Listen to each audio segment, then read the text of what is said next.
Hello there, this is Anthony Moirore on Book Talk at Book Place. And today we have a guest with us who is none other than Linwood Jackson. And Linwood Jackson has written or has authored a book, several books, but today we're going to look at one of his latest books, which is none other than Justification. But we won't go right into it. First, we're going to know exactly who is Linwood Jackson. So can we all welcome Linwood Jackson into the show? Welcome, Linwood. Thank you. Thank Yeah, you. Thank you for the love. Thank you for having me. And you, everybody that's listening and tuned in. yeah, and all those who are going to watch the recorded version of this show. So can you please briefly tell us whom you are, Linwood? I am an author Mhm. and a poet and writing on the philosophy that's within the Bible, Okay. which, the philosophy is regeneration of the heart and mind, which it goes out of the words that are in the book and it brings it into real life. So it's just not held to a book. It's brought into the human lifestyle. Oh, wonderful. So, where are you based? United States, Massachusetts, the state of Massachusetts. That's where you were born and raised up? I was born and raised here, yeah, but you know what? I love to travel to another state called Maine. That is my state. Maine, beautiful. It's open country. It's just land and a little bit of ocean or a lot of ocean if you go to a certain place, but peaceful. The people are I've never seen people as beautiful and as nice and as, caring for your concern as the people there. So like once I got there, the vibe that I got was just, this is me. Oh, So all my life in Massachusetts, but I vacation in Maine. how often? I mean, every year you're going there? Every year, yeah, the whole COVID thing kind of I haven't been there since maybe last year, Mm-hmm. but prior to that, every year I'm there. In a cabin or someplace, just taking in the scenery and just roaming. Ah, good. I love nature too. Nature is beautiful. I mean, when you're in a good place that has good aura around, I can And always. you're in Greece. I mean, like, come on, that's the best place. Like, that's so historic. The legacy of this place. Yeah, it's historic. It has a lot of, I mean, all the philosopher came from there. And the good Exactly. thing, there's a big part of the Bible that is based in Greece. Yep. And so it's a beautiful place. I'm glad to be here, although I'm from Kenya, but I'm loving it here. So if I may ask, when did you start writing? Wow. I wanted to say like the immediate answer, but the real answer is 7 years old. Seven That's years. when I 7 years old. That's when I started writing poetry. Oh, that's So beautiful. yeah, it's I just for some reason just disconnected from everything. I just needed something to get myself toned down. So Okay.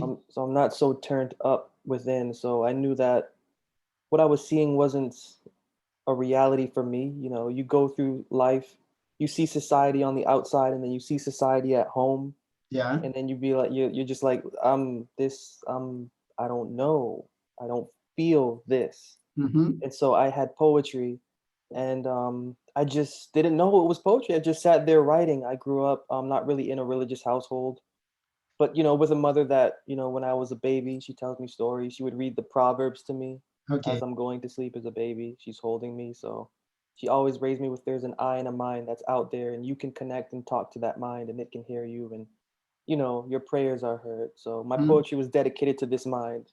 This mind, I'm asking this mind questions, and I'm trying to communicate with this mind and have that mind communicate with me. So that was my first step into poetry, Uh, into writing. And when you say that you looked at the people around, were there some things that you picked from the environment, negative or something or positive? I don't know.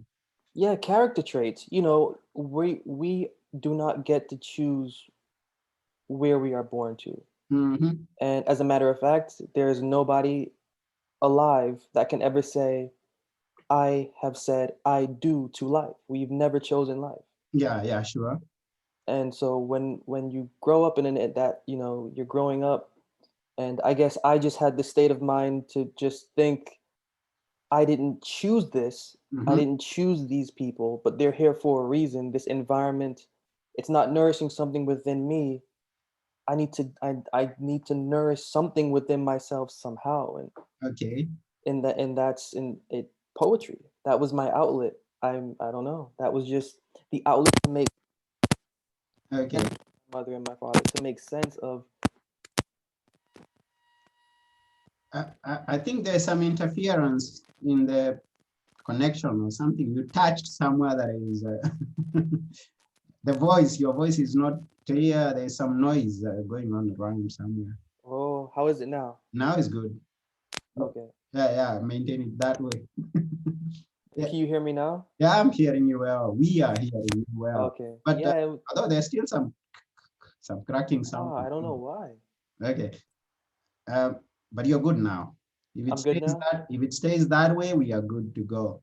Okay. I'm Yeah, like still good? yeah, you're still good. Okay.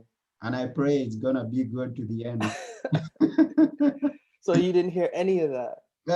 We had a bit of it. I mean, Okay. yeah, but you mentioned about maybe the environment, the people that you are seeing, Yeah. not inputting some, I mean, lacking in something that goes inside of you. And so Yeah. that's where you went into poetry. We had that, yeah. Yeah, yeah. It's So I guess by that time you would not been to Maine. I wish. If I had been to Maine, I would have never discovered writing. Who Yes. knows? So when did you start going to Maine? 2011. Okay. 2011. I started every single summer going to Maine. And Okay. even in Maine, my writing continued. So Okay. I would write by the beaches. I Hmm. would go to different beaches there, and I would just write by the ocean. So Okay. Good. So before you even go into the main book that has brought here, as here, which is Justification, maybe we can have a sneak review of the other books that you've written in brief, one sentence, two sentences of each, and until you bring us to Justification. first book, Yeah. Perfecting and Reforming Personal Religion. Okay.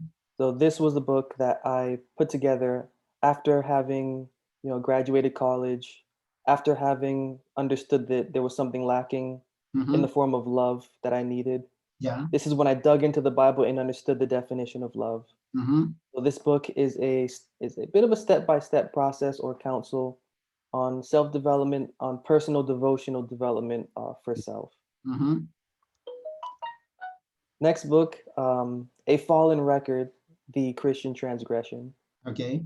This is a book, a history book, talking about how the Christian church deviated from what the first apostles taught. Yeah.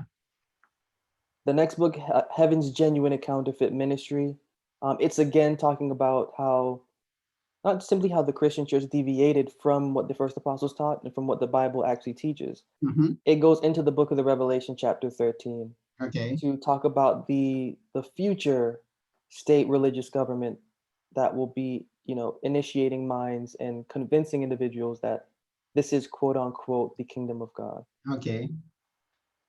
Next book, A Battle of Hosts, Controversy of the Sixth Seal. We're again back in the Revelation, Mm-hmm. chapter 6. Okay. And this book, in my writing, I do a lot of breaking down of the Hebrew and Greek language. Yeah.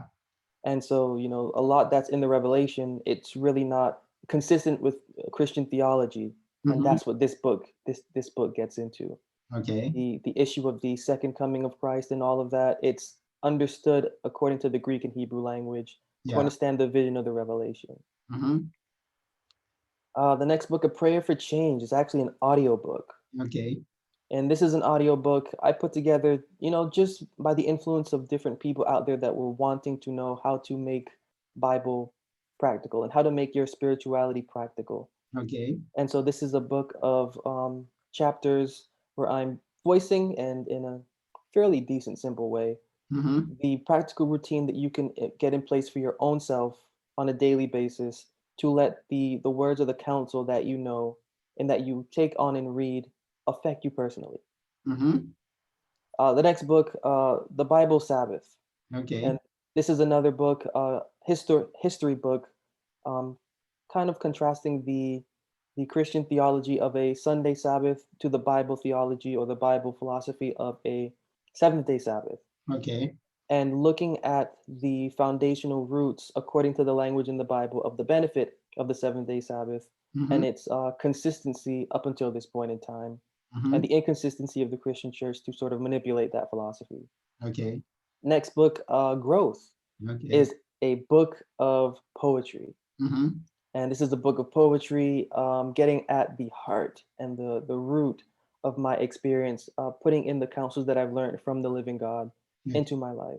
Yeah. And so each poem, I actually started writing these poems 9 years ago. So this is a 9 year poem project. Okay. So each poem is like a piece of those 9 years of me, um, being frustrated with myself and learning how to live in a way that is orderly as a human being, personally and devotionally. Frustrating, happy, joyful, um, the intimacy that's connected with you, being comfortable with you as a human being and as a mind, Mm-hmm. and also the shame and the embarrassment that you feel of connecting with yourself as a human being and as a mind and growing comfortable with that. That's this book of poetry, Growth. Uh, Wonderful. And then Justification. Now we come to justification. Even And before then, we go into justification, according to your analysis of the books that you've written, it shows that you draw your themes from the Bible. You're based on the Bible. So it could be right to guess that justification is based on what comes out of the Bible. yeah, indeed, Justification is, and my books are generally, besides the book of poetry, even the book of poetry in a sense, but Mm-hmm. my books are generally scientific. So I stay to the research and the science that's within the Bible and explaining it Okay. point by point. And Mm-hmm. that's what Justification is. Justification is a book on how to know that your mind is for the living God and how to get into a practice of knowing as opposed to a traditional understanding or a traditional feeling or a traditional atmosphere. How do you get out of the traditional sense of I'm wearing a shirt to walking around knowing you're wearing a shirt? Okay. How do I know that I am part of the culture of what the living God promises to do for my heart and for my mind? And this book goes through the steps, shows from the Bible the little details and in the research in it to help the reader understand little things that they can do chapter by chapter as they go through their daily life. Okay. What's the outline of the chapters? Outline, man, from I actually just read a beautiful review on this book Okay. on Amazon. Mm-hmm. And the way that the person outlined the book is exactly the intention. And chapter by chapter, you go from the introduction to where the introduction is talking about faith. Mm-hmm. And there's a thing, the atheist has an argument Okay. that religion doesn't really want you to put your confidence in it because it's demanding something from you that it doesn't really give you an answer for. It wants you to have faith without any sort of belief. Okay. And so, which is absolutely valid, Mm-hmm. because that's just the route that the form of religion takes. Mm-hmm. But the philosophy that you get to when it's talking about justification in the language is that in order to have faith, you need knowledge. Okay. So I can't have, for example, my body is functioning without me even noticing it. Mm-hmm. So my body has knowledge that it is functioning that I don't have knowledge of, but I'm having faith that it does, and that faith plus that knowledge of my body is what keeps me going. Mm-hmm. Even though I'm not aware of that faith and that knowledge, it keeps me going. Yeah. It's the same thing with our devotional philosophy. No matter what we believe in, no matter what we do not believe in, a level of faith is needed. Yeah. And for that faith to be needed, a higher level of knowledge is needed. So that's the introduction. The introduction is asserting the fact that you cannot have pure and unadulterated faith without a knowledge, not of what you're supposed to have faith in, but a knowledge of the experience of what to have faith in. Okay. So that from that introduction, you go into the first chapter, and then you go into the second chapter, the third, the fourth, the fifth, the sixth, the seventh, the eighth, and the ninth. And these chapters are emphasizing the little points of what makes faith credible. Yeah. And there's points of reference that you need. For example, one chapter is called grace. Okay. And so, traditional theology says that before you eat, you say grace, Mm-hmm. or you need grace in order to live your life peacefully, or you need grace, so you need this. But it's, according to the Bible, taken out of context. The word grace isn't something for mercy, it isn't something for peace. In the language that's within the Bible, the word grace is a substance. Yeah. It's a substance that's supposed to go into the heart and into the mind for creation, Mm-hmm. because the living God is a creator. Mm-hmm. If And that's again the atheist point, completely checked off and verified. There's no creation in religion because it's dependent on you doing an act, or Mm-hmm. it's dependent on you believing on a philosophy. Mm-hmm. It's not dependent on your knowledge-based experience. Okay. Grace comes in, and grace, even though it's not physical, it's taken into the mind. Plenty of times you could say, may grace be with your spirit, spirit be with grace be with your spirit, grace be with your spirit, repeated throughout the words. Yeah. It's for the spirit of the mind, and Mm-hmm. it comes in and it creates. And this allows the living God to assess and to define our human being to our own self. So there's a couple chapters dedicated to grace. Mm-hmm. From grace, you move on to knowledge, because the substance of grace, allowing you to define you to yourself, is allowing you to build up knowledge of who you are and of who you are not, personally and devotionally.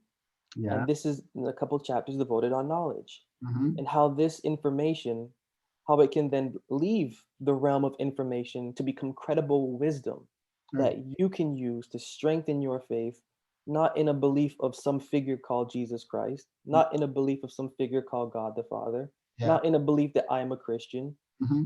you know, in a belief that the experience is based on the fact that I have suffered through the tears and the mental anguish and the shame and embarrassment of the correction of placing these words into practice, disassociating from who I need to disassociate with, disassociating from what I need to disassociate with, Mm-hmm. and disassociating with myself in a way that I know I need to disassociate from, to get that experience that is knowledge based, Okay. that allows that creation. Yeah.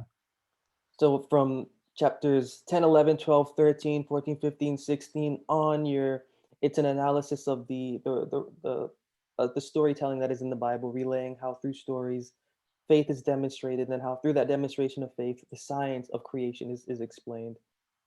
18, 17, 18, 19, and on to the rest of the end of the book. It's dealing with how that illustration tells the core philosophy of you, of me, of you viewers, and you who will watch afterwards, that you are a human being and your experience is not to be dictated by Okay. a mind, Mm-hmm. and by a mind that is outside of you. And so that's just that book, Justification. Oh, okay. So who is this book intended to? That is a good question, because there are so many books I do plan to publish Mm-hmm. until I get emails from people Okay. asking me questions. Mm-hmm. So the different people that ask me questions and that email me, I have my own thing that I think this is fun. I'm gonna publish it. But Okay. then people, they ask me questions and I go, this is this is the concern. Mm-hmm. Like, what's more? And then what's more important? What I believe is cool and entertaining, or the concern? Mm-hmm. I always choose the concern. Okay. So the concern for the understanding that I'm hearing from different people, different churches, about why my religion isn't teaching me a couple of the or a lot of the things that your books have pointed out as I purchased them. Mm-hmm. Or you said something and I know it to be true, but I'm taught and raised a different way. How come I'm not, how come I don't know this the way that I know this? Mm-hmm. Or how can I make sure that my mind is on point and that I am healthy devotionally? It's just questions like that. It's that audience that dictates what I publish. Okay. So you got so many questions that pointed to you bringing forth the issue of Yeah, it's justification. it's amazing. I Yeah. mean, there's regular lay Um, and then even pastors, Yeah. I get messages from them, voicemails and emails. There is a lacking of confidence in churches Mm-hmm. based upon what is taught through seminary. Okay. And, it's been this way, but now it seems like it's just getting to the point where people are just being more vocal about it. Mm-hmm. And for me, I'm all over the place Okay. giving language and context of Bible. Yeah. I have yet, and I'm gonna be so bold to this because I want that air Mm-hmm. above this earth to hear me say this because I always say this. Mm-hmm. There is no one on this planet giving Bible. Mm-hmm. There is no one on this planet giving sound philosophy for human mindfulness. Mm-hmm. It's all theological breakdowns of theological philosophies and theories Mm-hmm. from religious theologians and philosophers. That's all we're getting. Uh-huh. There is no one giving anything genuine. Yeah. And so when I am speaking or when somebody purchases my book and they tell me, and it makes me go, this is the concern. Mm-hmm. Like, this is the concern that, I mean, I always find it helpful to know what people are going through in their religious experience and in their devotional experience Yeah. because what I'm studying, it's contrary to what they believe. Mm-hmm. And what they're reading in my books and what they're hearing me say, it's contrary to what anyone else is saying. And so it's sort of like these emails, they're on a level of humility Yeah. that makes me humble because it takes a lot for Mm-hmm. somebody. I'll give you an example. Maybe last year someone had my audiobook and they read it. I don't know them. Mm-hmm. They said to me, "I've lived in a way as a Christian and in my belief for 65 years. Yeah.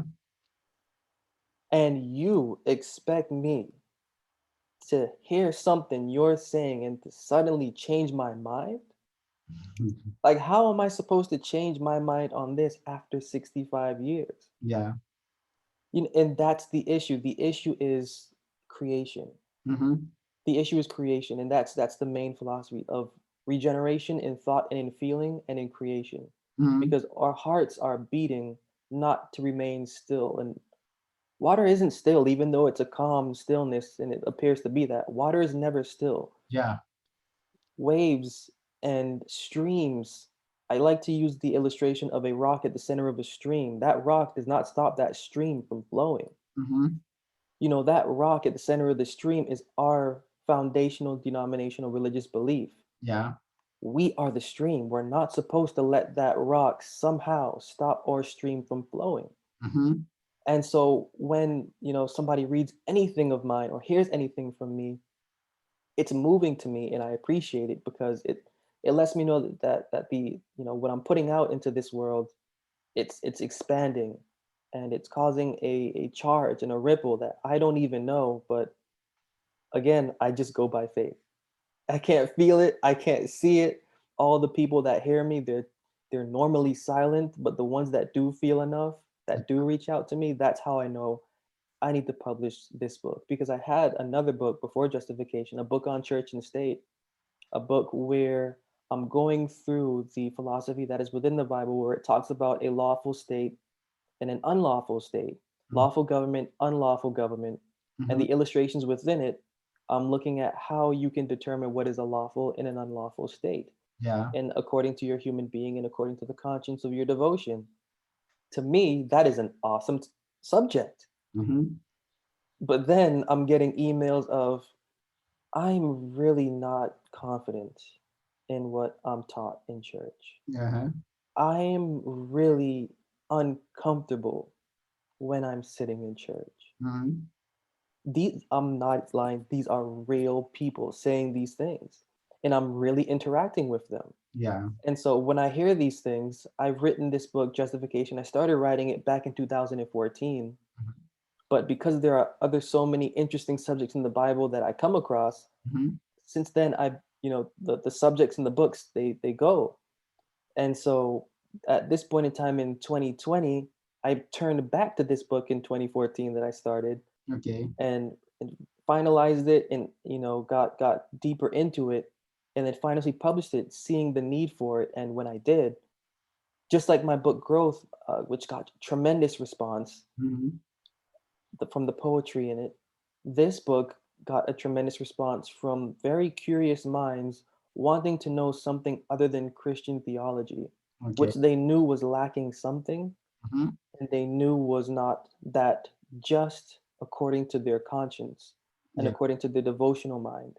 So they Mhm. stepped into my book. They stepped into my field of learning, and as they're going through, they're seeing that there's a language to the Bible that explains how they feel on the inside about where they should be. I should be knowing myself through my devotional experience. I Mhm. shouldn't have to sacrifice myself for the belief of someone else who supposedly did everything for me. Mhm. Yet within the Bible, it doesn't really say that. And I can't really find that unless I manipulate the language somehow. Yeah. So when people come across this and they see that their suspicions are valid, and at the same time their suspicions are so far from being true because so much is kept hidden by traditional religion, Mhm. the dissection of language and context really gives them an air that is fresh and a newness to how they carry themselves, and the liberation that from people that after they read something from me, they get back in touch, and I find out what they're going through, what their steps, what they're doing. They're now taking their devotional mind and they're bringing it to a human being. So the human being and the devotional mind, they're marrying. It's not one or the other. It's not I am a Christian or I am this, so therefore this is my human being. Because religion makes you think that you are it. Mhm. And it's good that you're meeting with some good feedback and people are coming Yes. and telling you how they are experiencing from reading your book. But all I know is that whatever you put forth out there, whatever you do or whatever you write, whatever you say, there's going to be someone who has a different opinion of what you're Oh, presenting. Have you not met with such people who are telling you that whatever is that you're putting forth is not in accordance with the word? have I not? Oh, Yeah. of course. Mm-hmm. And it's like, there's for example, there are shows that do hear me, for example, Christian shows. Mm-hmm. They will say, you can't be on this show because you're not Christian enough. Yeah. Which I can't get mad at that because I'm giving Bible, I'm not giving traditional theology. Yeah. So outside of theology, there's a reality. You Mm-hmm. stay inside of theology, you're trapped in the reality that that theological paradigm or that theological reality sets. Mm-hmm. Outside of that, then you start to see what's real. So I can't get mad. And then there's other times I get positive messages and I get negative messages. Yeah. It's because it's just what you go through, and you're completely right. Mm-hmm. And even as I'm saying some of these things, there are, don't you know you're like one again, last year, no, 2 years ago, Mm-hmm. someone came up to me and they said, don't you know that the things that you're saying, people can harm you? Mm-hmm. 3 years ago, again, after reading my book, A Fallen Record, Mm-hmm. somebody else says, don't you know that, probably after you die, the words that you say are going to mean more than what they mean when you're alive? Mm-hmm. Because that's just the level of the content that this is. Do you understand that? Mm-hmm. And I'm just looking at them and I'm just like, I'm just doing my job. I don't know. Mm-hmm. And so, there's a whole array of reactions and I love it. Positive, negative, shock, fear. Mm-hmm. I get them all. Yeah. I understand that, and I always expect that someone is going to come and point out something that some other people have no idea exists in whatever that you're doing. So yeah, it's good to hear about your book Justification. And if you are to sum it with a few words, what would you say about the book?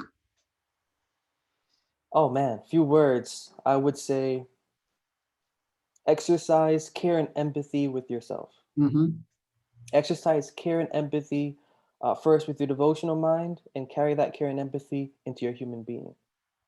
Uh, Or the core message of justification, if I would ask it in another way, the core message of justification in a nutshell. Clearness of devotional conscience, Okay. clearness of traditional belief for reality of your experience as a human being. Okay. We take that, and whoever is ready to read justification, you can always follow up with Linwood, and you can also go to Amazon, I guess. Amazon, you can Google my name, Linwood Jackson Jr. Yeah, All of my books will pop up. we will also share the link to the book so that whoever is listening can look at it, and maybe there's a message that you're gonna get there. So yeah, you check on it. Next book, which books have you in mind that you're going to print soon? Oh man, I have two. I Yeah. have two. Mm-hmm. One is, of course, another book, dissecting the philosophy within the Bible. Yeah. Next book, a novel, Okay. little novella, fantasy novella. Now this one is not going to be based on the Bible. Oh man, this one will be based on a completely fictional character. Okay. The philosophies that are within the Bible will be within the book, but in a very, very easy, fun way, Okay. in a very creative way, Ah. with all of the characters and all the scenes and all of the action. Yeah. So Justification is already out, isn't it? When was it published? Justification was published in March of 2021. So it's already out. It's already on Amazon. It's already where all book Mhm. outlets are. You can find it on any online book platform. Yeah. Uh, and you can even find it on my website, linwoodjacksonjr.com, Yeah. LIN, linwoodjacksonjr.com. Yeah, it's good to know that because sometimes we also mention Amazon when we are actually meaning go and pre-order. It's good to be It's clear there. that it's already out and people can Yep, get it. They can yep, read it on Kindle. They can order it, they can. be delivered to themselves. It's Yes. good to know that. And yeah, we are very glad to have had you in our show today on Book Talk. And we wish you much success as you pass the message of justification to whoever is going to read the book, and also success in all your future writings and past Thank you. writings. Continue Thank to you. write. There's someone out there who's waiting for your message, and they won't get it until you share it. So keep on writing. And coming to the viewers, thank you very much for watching this video, whether you watched it live or you're watching the recorded version of this episode. We really appreciate you. And we look forward to seeing you in the future. Please remember to subscribe to our YouTube channel.